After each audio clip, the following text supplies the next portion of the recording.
তাহলে আপনি বলেন গোলাম আজম না শাহরিয়ার ভাই, আপনি বলেন সাংবাদিক মওদুদী যে ইসলাম কায়েম করতে চেয়েছিল আজকে জামাত ইসলাম সেই ইসলাম করছে কিনা? আপনার সাংবাদিক আমি বলি গোলাম আজমের যে ইসলাম সেই ইসলাম কি আজকে ডক্টর শফিকুর রহমান করছে?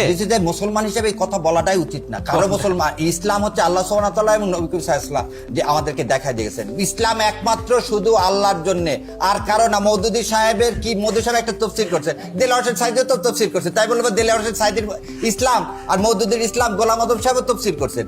তাফসীর মানে কি? ইবনে কাসির তাফসীর করছেন, তার মানে কি আমি বলবো ইবনে কাসির ইসলাম না? এটা হচ্ছে কি? শুনেন আমি একটা বলি, এটা তো আমি বলছি না, আপনারা এখানে ইসলামিক মুরব্বিরা বলছে যে জামায়াত ইসলামী তাফসীর মানলে ইসলাম থেকে খারিজ হয়ে যেতে হবে। শেখ হাসিনাকেও আপনি কাউমি মাদার বানায় ফেলে দিছিলেন, যে সেরকম তো আপনি মুসলমান পাচ্ছেন পৃথিবীতে। এই ইসলামের মধ্যে থেকে কি আপনি একটা জিনিস শোনেন, আমাদের এই ইসলামের মধ্যে থেকে নবী করিম সাল্লাল্লাহু আলাইহি ওয়াসাল্লামের যে নাতিদেরকে দৌহিত্রদেরকে নিহত করছিল কেউ? অন্য কেউ করছিল না? কে করছিল? ইয়াজিদ কার মুআবিয়া রাদিয়াল্লাহু, মুআবিয়ার নামের পরে কি আছে? রাদিয়াল্লাহু আনহু। তো মুআবিয়া রাদিয়াল্লাহু আনহু ইসলামের অংশ। আপনি কেন এইভাবে পৃথক করতে চান?